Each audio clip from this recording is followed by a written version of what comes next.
વિદ્યાર્થી મિત્રો, આગળ આપણે કૃદંત વિશે વાત કરતા હતા. તેમાં આપણે કૃદંત એટલે શું તો કે એમાં આપણે સંસ્કૃતમાં વ્યાખ્યા જોઈ હતી. પછી આપણે કૃદંતના પ્રકારો જોયા. તેમાં આપણે ભૂત કૃદંત અને વિધેય કૃદંત બે પ્રકારો આવે છે. જેમાં આપણે ભૂત કૃદંત તો ભૂત કૃદંતના બે પેટા પ્રકાર પડે છે, કર્મણીભૂત કૃદંત અને કર્તરીભૂત કૃદંત. તો એના વિશે આપણે માહિતી મેળવી હતી કે કર્મણીભૂત કૃદંત તો કે કર્મણીભૂત કૃદંત એટલે શું તો કે કર્મણીભૂત કૃદંતમાં આપણે વાક્ય રચના પ્રમાણે જોતા હતા કે 311 જેમાં આપણે 3 એટલે કે કર્મણીભૂત કૃદંતમાં પહેલો નિયમ એ છે કે કર્તા હંમેશા કેમાં આવે છે તો કે તૃતીય વિભક્તિમાં આવે છે, બરાબર. પછી બીજા નંબરે આપણે જોતા હતા કે 1 એટલે કે કર્મણીભૂત કૃદંતમાં બીજા નિયમમાં આવે વાક્ય રચના હોય છે તો વાક્ય રચનામાં કર્તા, કર્મ અને ક્રિયાપદ. તો કર્તા શેની આપણે વાત કરીએ છીએ કર્મણીભૂત કૃદંત તો કે કર્મણીભૂત કૃદંતમાં કર્તા હંમેશા તૃતીય વિભક્તિમાં હોય છે. પછી કર્મ તો કર્મ છે એ કેમાં હોય છે તો કે પ્રથમ વિભક્તિમાં હોય છે. અને પછી ક્રિયાપદ તો ક્રિયાપદ પણ લિંગ, વચન અને વિભક્તિ પ્રમાણે કોના મુજબ હોય છે તો કે કર્મ, બરાબર. જે કર્મ છે એ કેમાં છે પ્રથમ વિભક્તિમાં છે. એ જ રીતે ક્રિયાપદ છે એ પણ શું હશે તો કે લિંગ, વચન અને વિભક્તિ પ્રમાણે કોની જેમ તો કે કર્મની જેમ જ પ્રથમ વિભક્તિમાં મૂકવામાં આવે છે. પછી આપણે વાત કરતા હતા કે કર્તરીભૂત કૃદંત તો કર્તરીભૂત કૃદંત છે એમાં આપણે ધ્યાન રાખવાનું છે 121. આ નિયમ પ્રમાણે આપણે જોઈએ તો કે આમાં પણ આ જ રીતે કે કર્તા, કર્મ અને ક્રિયાપદ. તો કર્તા છે આમાં આપણે કેમાં લેવાનું છે તો કે હંમેશા કેમાં હશે પ્રથમ વિભક્તિમાં હશે. પછી કર્મ તો એ કેમાં હશે તો કે દ્વિતીય વિભક્તિમાં હશે. પછી ક્રિયાપદ તો કે ક્રિયાપદ કેની પ્રમાણે હશે તો કે લિંગ, વચન અને વિભક્તિ પ્રમાણે કોની જેમ હશે તો કે કર્તા પ્રમાણે એને પણ કેમાં મૂકવામાં આવે છે પ્રથમ વિભક્તિમાં મૂકવામાં આવે છે. પછી ખાસ તો કર્તરીભૂત કૃદંત, કર્મણીભૂત કૃદંતમાં આપણે શું યાદ રાખવાનું એક તો એના 3 નિયમો અને એમાં કયો પ્રત્યય આવે છે તે, કારણ કે ઘણી વખત પરીક્ષામાં આપણે પૂછાય છે, બરાબર. તો કોઈ પણ આપણને શબ્દ આપવામાં આવે છે તો એ શબ્દને અંતે કયો પ્રત્યય લગાડવામાં આવે છે એના વિશે આપણે ધ્યાન રાખવાનું છે. કારણ કે જે શબ્દની પાછળ પ્રત્યય લગાડવામાં આવે છે એ પ્રત્યયને ધ્યાનમાં રાખીને આપણે શું ઓળખીએ છીએ કૃદંતને ઓળખીએ છીએ કે કયો કૃદંત છે. તો કર્મણીભૂત કૃદંત છે તો કર્મણીભૂત કૃદંતનો પ્રત્યય કયો છે તો કે ત. પછી કર્તરી તો કર્તરીભૂત કૃદંત છે એનો પ્રત્યય કયો આવે છે તો કે ત્વત. પછી એમાં પણ આપણે ખાસ એ ધ્યાન રાખવાનું છે કે લિંગ પ્રમાણે પુલ્લિંગ હોય, સ્ત્રીલિંગ હોય કે નપુંસકલિંગ હોય તો લિંગ પ્રમાણે પણ એમાં શું થાય છે પ્રત્યયમાં ફેરફાર થાય છે. એટલે મેઇન આપણે એનો જે પ્રત્યય છે એ યાદ રાખવાનો. પછી લિંગ પ્રમાણે આપણે જે અલગ અલગ પ્રત્યય કરીએ છીએ, બરાબર, એનો પણ આપણે ખાસ ધ્યાન રાખવાનું છે. તો આ આપણે વાત કરી હતી ભૂત કૃદંતની, જેમાં કર્મણીભૂત કૃદંત જોયું અને કર્તરીભૂત કૃદંત જોયું. હવે આપણે વાત કરવાની છે વિધ્યર્થ કૃદંતની. તો વિધ્યર્થ કૃદંત કોને કહેવામાં આવે છે તો આપણે જેમ કર્મણી, કર્તરી, ભૂત કૃદંત વિશે વાત કરી એ રીતે એનો બીજો પ્રકાર છે કયો તો કે વિધ્યર્થ કૃદંત. વિધ્યર્થ કૃદંતનો પ્રત્યય છે તવ્ય પ્રત્યાંત અને બીજો પ્રત્યય છે અનિય અથવા તો અનિયર. એટલે કે જે તે શબ્દ હોય એ શબ્દને અંતે શું આવશે તવ્ય આવશે અથવા તો શું હશે અનિય. જો આ પ્રત્યય આવે એટલે આપણે ધ્યાનમાં રાખવાનું કે આ કયો પ્રત્યય છે તો કે વિધ્યર્થ કૃદંતનો છે. એટલે વિધ્યર્થ કૃદંત છે તેમાં તવ્ય અને અનિય એવા પ્રત્યય છે લગાડવામાં આવે છે. તો હવે આપણે એમાં જોઈએ કે એના રૂપ છે એ કઈ રીતે બને છે. તો આપણે કોઈ પણ ધાતુ લઈએ ભૂ એટલે કે થવું. હવે એની સાથે આપણે પ્રત્યય લગાડીએ તો પેલો પ્રત્યય લઈએ, પેલો પ્રત્યય કયો છે તો કે તવ્ય. તો ભૂ પ્લસ તવ્ય તો આ શું છે? ધાતુ છે. આ શું છે? વિધેય કૃદંતનો પ્રત્યય છે. તો હવે આ બંનેને આપણે ભેગા કરીએ ત્યારે શું બને છે?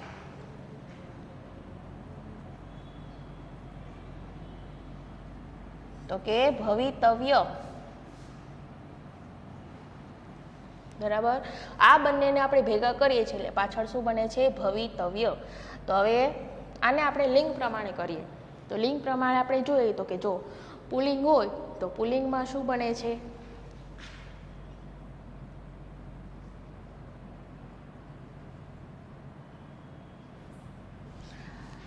ભવિતવ્ય. પછી સ્ત્રીલિંગ જોઈએ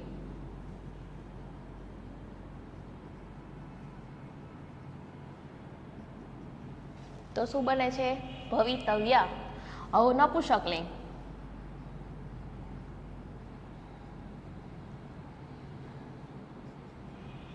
ભવિતવ્યમ.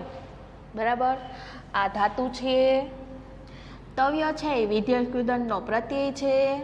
બરાબર કરીને શું બન્યું? તો કે આખું ક્રિયાપદ.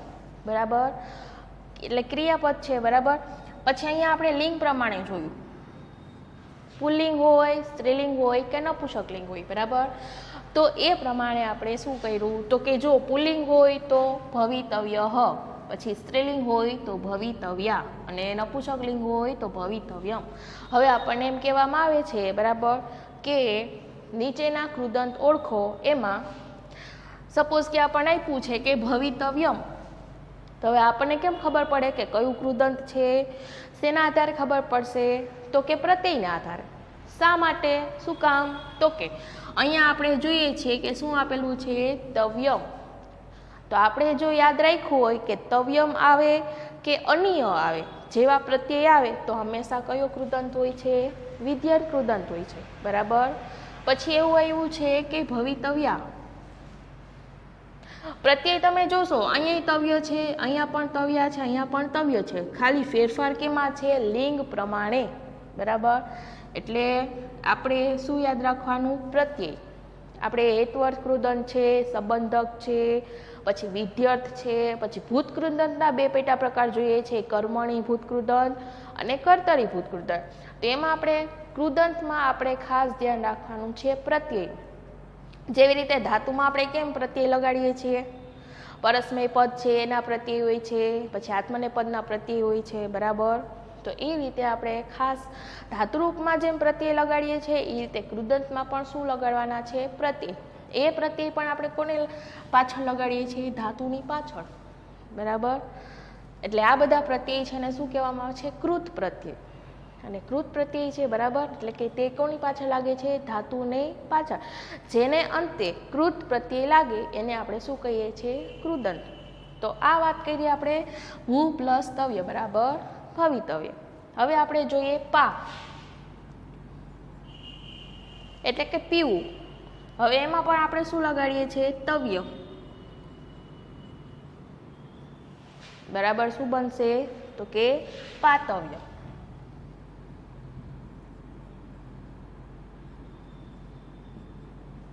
હવે એમાં પણ આપણે લિંગ પ્રમાણે ફેરફાર કરીએ તો પુલ્લિંગ પ્રમાણે શું બનશે? તો કે પાતવ્યઃ.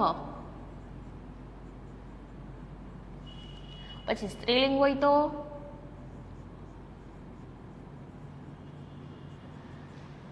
પાતવ્યા અને નપુંસક હોય તો પાતવ્યમ. બરાબર, તો આ આપણે વાત કરી કોની? તવ્ય પ્રત્યાંતની. હવે આપણે બીજું જોઈએ અનિય અથવા અનિયર.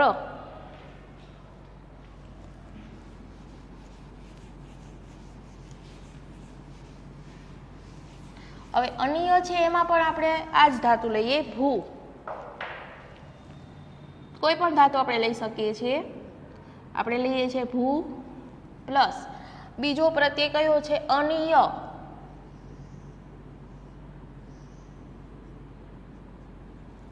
હવે આને આપણે ભેગું કરીએ તો શું બનશે?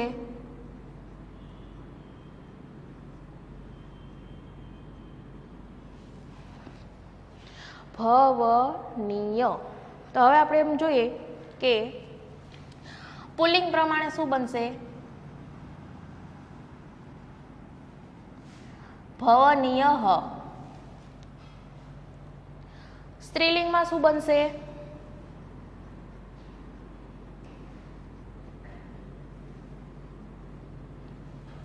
ભવનીયા.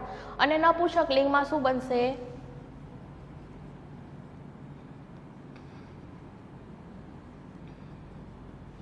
ભવનિયમ. બરાબર. અહીંયા આપણે આગળ જોઈએ કે તમે કહો છો બરાબર કે અહીંયા નિય નિય નિય એવું જ લાગે છે, અ તો ક્યાંય દેખાતો નથી. બરાબર, તો એવું છે નહીં, અ પણ છે. અહીંયા આપણે તમે જો વ, પણ વ ને અંતે આપણે સ્વરમાં ઉચ્ચારણ શું થશે? અ. બરાબર, એટલે આખું શું બનશે? અનિય.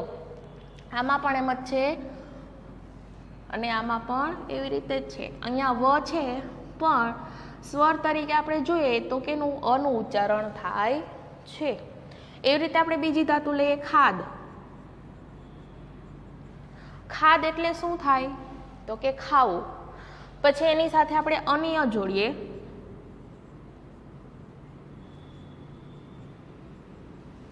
ખાદ પ્લસ અનિય બરાબર શું બનશે? ખાદનીય. હવે એમાં પણ આપણે જોઈએ તો શું આવશે? પુલ્લિંગ પ્રમાણે ખાદનીયઃ. પછી સ્ત્રીલિંગ પ્રમાણે ખાદનીયા. અને નપુંસક પ્રમાણે ખાદનીયમ. બરાબર, તો આ આપણે કોની વાત કરી? વિધ્યર્થ કૃદંતમાં બીજો પ્રત્યય કયો? અનિય.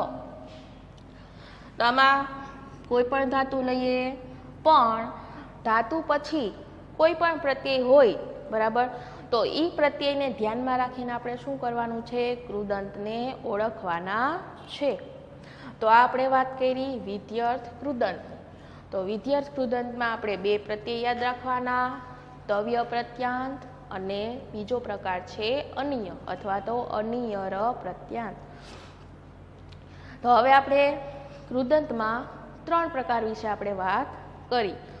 એક તો ભૂત કૃદંત અને વિધ્યર્થ કૃદંત.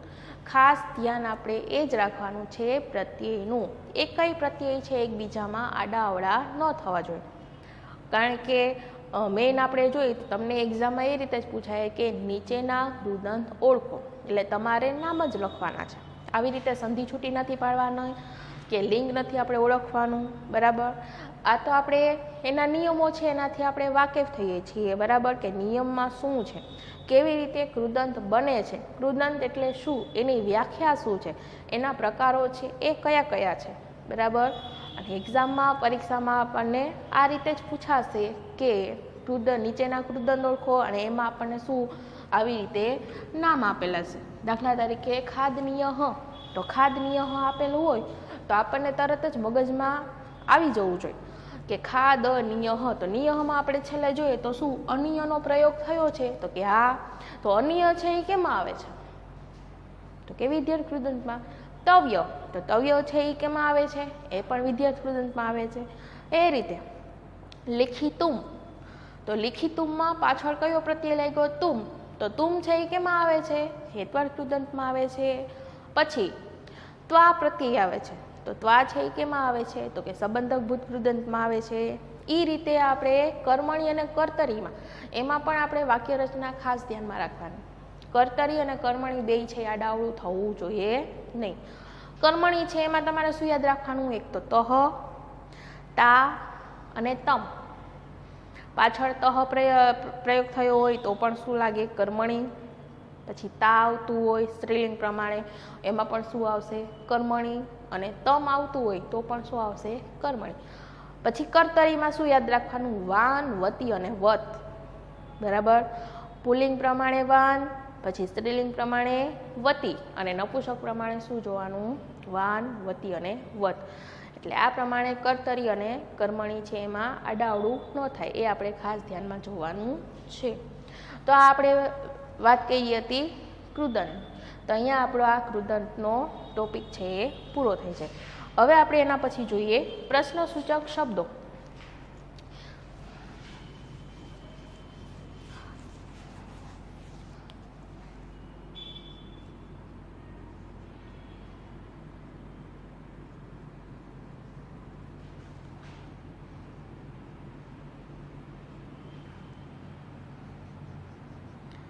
પ્રશ્નસૂચક શબ્દનો ઉપયોગ આપણે વારંવાર કરતા હોઈએ છીએ. ઘણી જગ્યાએ આપણે શ્લોક હોય છે અથવા તો પાઠ આપણે સમજતા હોય છે, બરાબર, તેમાં ઘણી વખત આવા શબ્દનો પ્રયોગ છે આપણે કરતા હોય છે. પરીક્ષામાં પણ પૂછાય છે કે નીચેના વાક્યો છે એનો પ્રશ્નાર્થ વાક્ય બનાવો. તો આપણે જોઈએ પ્રશ્નસૂચક શબ્દમાં શું કયા કયા શબ્દો આવે છે. તો પહેલા જ આપણે જોઈએ કહ. કહ છે એ પુલ્લિંગ માટે વપરાય છે, બરાબર. એનું ગુજરાતી શું થશે? કોણ અથવા તો કયો. કેના માટે વપરાય છે? પુલ્લિંગ માટે. પછી છે કા.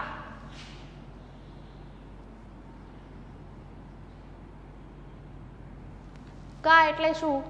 કોના માટે વપરાય છે? તો કે કોણ અથવા કઈ, સ્ત્રીલિંગ માટે.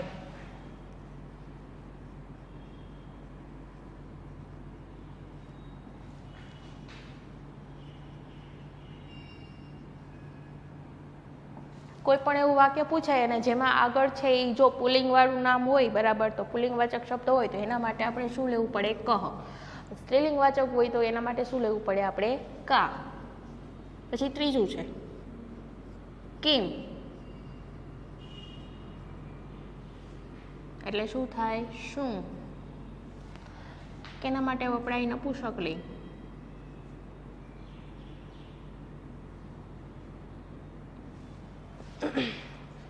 ત્યાર પછી આપણે જોઈએ તો કે કશ્ય.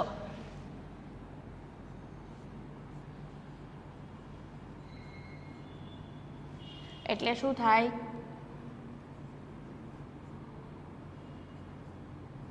કોના, બરાબર. તો એ છે એ કેના માટે વપરાય છે? તો કે પુલ્લિંગ અને નપુંસકલિંગ બંને માટે વપરાય છે.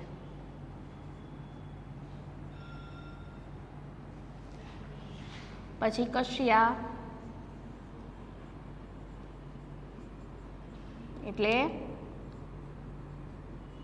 કોની. શેના માટે વપરાય છે? સ્ત્રીલિંગ વાચક શબ્દ હોય એના માટે વપરાય છે કશ્યા. પછી કસ્માત.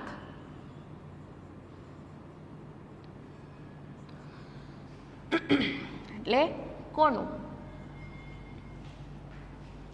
જે નપુંસકલિંગ.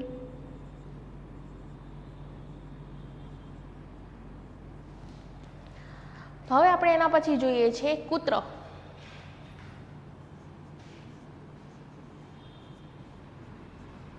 એટલે ક્યાં.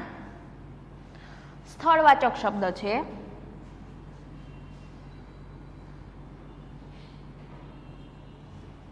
પછી છે કદા.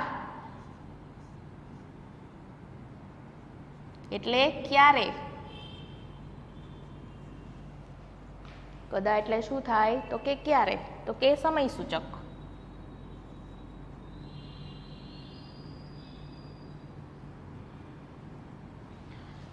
પછી છે કિમર્થમ.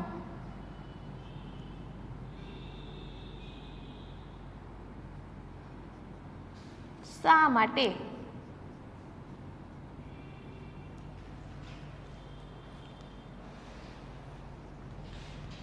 તો એ શેના માટે? કોઈ પણ હેતુ દર્શાવવો હોય તેના માટે વપરાય છે.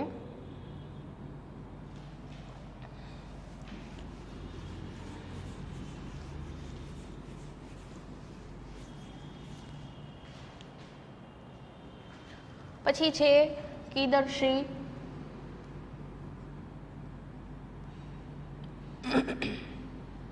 એટલે કેવી.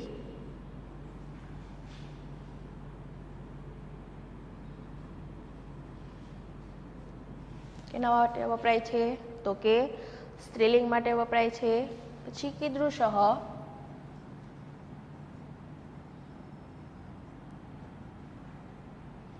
તો કે કેવો.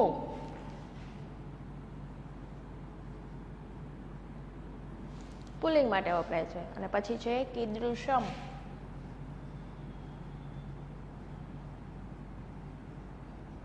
એટલે કેવું. જે કેના માટે વપરાય છે તો કે નપુંસક માટે. તો મિત્રો આ આપણે વાત કરી પ્રશ્નસૂચક શબ્દની. આનો પણ આપણને ખ્યાલ હોવો ખૂબ જ જરૂરી છે, કારણ કે આપણે પાઠમાં જોતા હોય છે, આપણે શ્લોક આવે છે બરાબર, જેમાં આપણે પ્રશ્નાર્થ વાક્ય બનાવવાના હોય છે ત્યારે આપણે ખાસ આવા શબ્દોનો ઉપયોગ કરીએ છીએ. પ્રશ્નાર્થ વાક્ય બનાવતી વખતે આપણને ઘણી વખત આના અર્થ છે એ ખબર ન હોય, કયા પ્રશ્ન માટે આપણે કયો શબ્દ છે એના માટે આપણે કયો એવા પ્રશ્નસૂચક શબ્દનો ઉપયોગ કરવો. પણ અહીંયા આપણે જોઈએ કે પેલું છે કહ, તો એનો ગુજરાતી અર્થ થાય છે કોણ, તો તે કેના માટે વપરાય છે? પુલ્લિંગ માટે વપરાય છે. બીજું છે કા, તો કા એટલે શું બરાબર, તો કે કઈ, સ્ત્રીલિંગ સૂચક શબ્દ છે. પછી છે કિમ, એટલે શું થાય તો કે શું, એ કેના માટે વપરાય છે તો કે નપુંસકલિંગ બરાબર. કહ, પછી કા અને કિમ. પછી આવે છે કશ્ય. કશ્ય એટલે શું થાય તો કે કોના બરાબર, તો એ કેના માટે વપરાય છે તો કે પુલ્લિંગ માટે પણ વપરાય અને નપુંસકલિંગ માટે પણ વપરાય. પછી છે કશ્યા. આપણે મેઇન વસ્તુ એ યાદ રાખવાની કે પુલ્લિંગ હોય, સ્ત્રીલિંગ હોય કે નપુંસકલિંગ હોય. પુલ્લિંગ માટે હંમેશા આપણે પાછળ વિસર્ગ યાદ રાખવાનું. પછી સ્ત્રીલિંગ હોય તો સ્ત્રીલિંગમાં પાછળ શેનું ઉચ્ચારણ થાય છે? આનું ઉચ્ચારણ થાય છે. અહીંયા તમે જોશો કા છે બરાબર, પછી અહીંયા કશ્યામાં છે બરાબર આ. પછી નપુંસક હોય એમાં હંમેશા તમે જોજો કે છેલ્લે કેનું ઉચ્ચારણ થતું હશે તો કે મનું. અહીંયા આપણે જોઈએ કિમ છે, કિમર્થમ છે બરાબર, તો જેમાં શું આવે છે પછી માં શું છે કીદૃશમ, તો છેલ્લે શેનું ઉચ્ચારણ થાય છે? મનું ઉચ્ચારણ થાય છે. એટલે ઓટોમેટિક તમને ખ્યાલ આવશે બરાબર કે કયું પુલ્લિંગ કહેવાય, કયું સ્ત્રીલિંગ કહેવાય અને કયું નપુંસકલિંગ કહેવાય. પછી કસ્માત, એ કેના માટે વપરાય છે? નપુંસકલિંગ માટે વપરાય છે. એવી રીતે કૂતરો છે એટલે ક્યાં, કદા છે એટલે ક્યારે, કિમર્થમ શા માટે. પછી કીદૃશઃ, કીદર્શી અને કીદર્શમ એટલે શું થાય તો કે કેવું, જે કેમાં વપરાય છે? નપુંસકલિંગમાં વપરાય છે. તો મિત્રો અહીંયા આપણે કૃદંતની વાત કરતા હતા બરાબર. તો અહીંયા કૃદંત છે બરાબર, એના પ્રકારો ત્રણેય છે એ જોયું. પછી પ્રશ્નસૂચક શબ્દો જોયા. તો અહીંયા કૃદંત છે એ પૂરું થાય છે. હવે એના પછી આપણે સંધિ વિશે માહિતી મેળવશું.